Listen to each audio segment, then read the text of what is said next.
Abortion అయింది. Abortion అయింది. Abortion అయింది.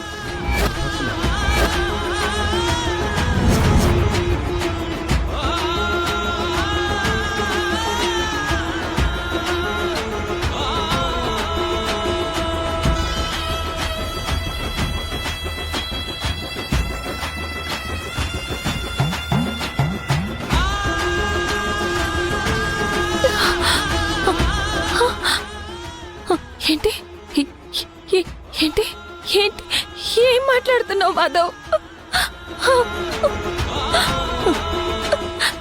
నేను నేను నేను తల్లిని కాలేనా? నా బిడ్డకి నేను జన్మలు ఇవ్వలేనా? చెప్పు. అయ్యో అయ్యో, ఎంత పని చేసావు దేవుడా. నేనేం తప్పు చేశాను? ఎందుకయ్యా మాకి శిక్ష వేశావు? Please control. ఇప్పుడు నువ్వేం మాట్లాడకూడదు. సైలెంట్గా ఉండు. మాధవ్, నా కడుపులో పెట్టిపోయాక నేను బతికుంటే ఏంటి, చేస్తే ఏంటి? నేను చచ్చిపోతాను. భూమి భూమి భూమి ఏం మాట్లాడుతున్నావు? భూమి చూడు, నా మాట విను. మాధవ్, ఇప్పుడు నేను అత్తయ్య మావయ్యలకి ఏం సమాధానం చెప్పాలి? మనకు పిల్లలు లేకపోతేనే నిన్నే నా బిడ్డ అనుకుంటాను. నన్ను నీ బిడ్డ అనుకో. మనం ఒకరికొకరు. మాధవ్, నాకు పాపో బాబో పుడితే అత్తయ్య మావయ్య చేతుల్లో పెట్టి వాళ్ళు సంతోషపడేలా చెయ్యాలనుకున్నాను. కానీ ఆ భగవంతుడు మనకి సంతోషం లేకుండా చేశాడేంటి? శ్రీమంతం చెయ్యాలనుకున్న అత్త మామలకు ఇప్పుడు నేనేం సమాధానం చెప్పాలో చెప్పు.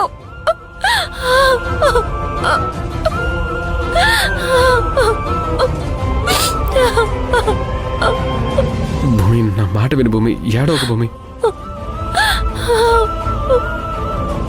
మాధవ్, సీమంతానికి నేను పట్టు చీర కట్టుకుంటే కడుపులో ఉన్న నా బిడ్డకి పట్టు చీర కట్టినంత గొప్పగా ఫీల్ అయ్యాను. అందరూ వచ్చి నా చేతులకి గాజులు వేస్తుంటే నేను నా కడుపు పట్టుకుని నా కడుపులో ఉన్న నా బంగారు తల్లి చేతులకి గాజులు తొడుగుతున్నానని ఫీల్ అయిపోయాను. అందరూ వచ్చి నా బుగ్గలకి గంధం రాస్తుంటే నా కడుపులో బిడ్డ చల్లగా హాయిగా ఉండాలని దీవిస్తున్నారనుకుని చాలా ఆనందపడ్డాను.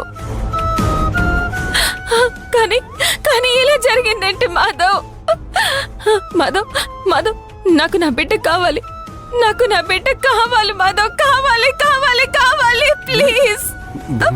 నా బిడ్డ కావాలి అంతే. వదులు ప్లీజ్ మాధవ్, నన్ను వదులు. నాకు నా బిడ్డ కావాలి మాధవ్. వదులు ప్లీజ్ మాధవ్, నాకు నా బిడ్డని తీసుకురా. మేడం, మీరు ఎక్కువ స్టెయిన్ అవ్వకూడదు మేడం. నా బిడ్డ ఎక్కడ ఉందో చెప్పండి ప్లీజ్. నా బిడ్డ మాధవ్, నా బిడ్డని తీసుకురండి ప్లీజ్ మాధవ్. నా బిడ్డ నాకు ఇచ్చేయండి. నా బిడ్డ కావాలి.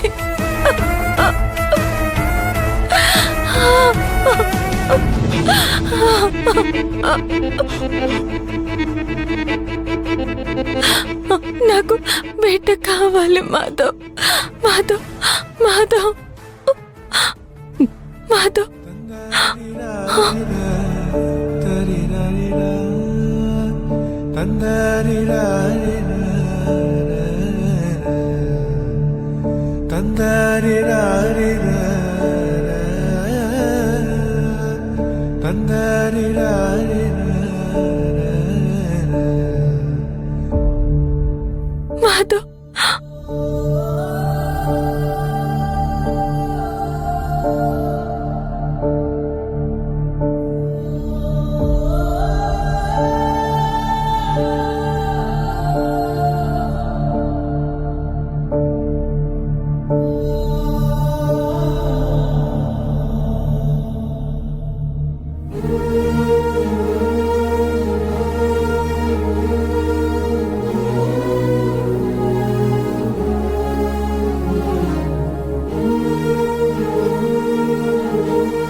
రే మాధవ్, బాధపడకని చెప్పగలను కానీ నీ బాధ ఎంతుందో నేను అర్థం చేసుకోగలనురా. నేను చెప్పినంత మాత్రాన నీ బాధ పోతుందని కూడా మేము అనుకోవట్లేదురా. కానీ ఇటువంటి సమయంలో మనిషికి ధైర్యం అవసరం. నువ్విలా బాధపడుతూ ఉంటే భూమి కూడా తట్టుకోలేదురా. ధైర్యంగా ఉండరా. బాధే కదన్నయ్య, ఇది ఊహించని పరిస్థితి కదా.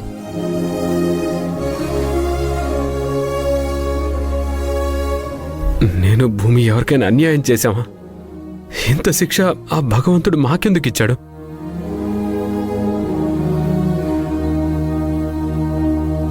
పాపో బాబో పుట్టాలని, పుట్టబోయే బిడ్డ ఆరోగ్యంగా ఆనందంగా ఉండాలని, నా భూమిని సంతోషపరచడం కోసమే కదన్నయ్య మీరు సీమంతం ఏర్పాటు చేసింది. ఎందుకన్నయ్య ఇలా జరిగింది?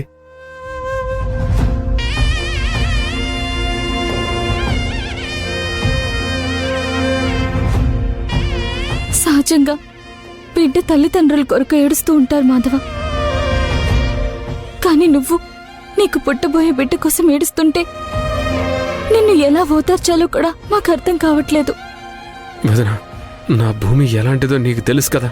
తన మనసు, తన గుణం ఎలాంటిదో కూడా మీకు తెలుసు కదా వదినా.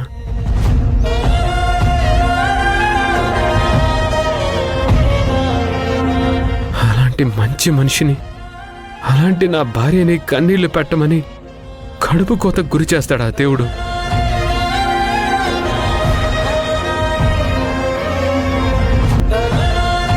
తప్పు చేస్తే దేవుడు శిక్షిస్తాడంటారు, కానీ ఏ తప్పు చేయకుండానే నా భూమికి, నాకు ఆ భగవంతుడు అంత శిక్ష వేస్తాడా వదినా? ఇది న్యాయమా?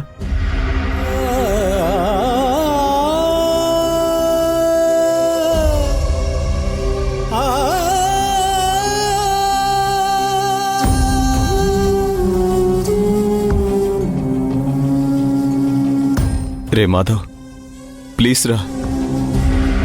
నువ్వే ఇలా డీలా పడిపోతే ఇక భూమి పరిస్థితి ఎలా ఉంటుందో అర్థం చేసుకోరా. ఒక రకంగా భూమి ఇటువంటి పరిస్థితిలో ఉండడానికి మేము కూడా కారణమేమో అనిపిస్తుందిరా.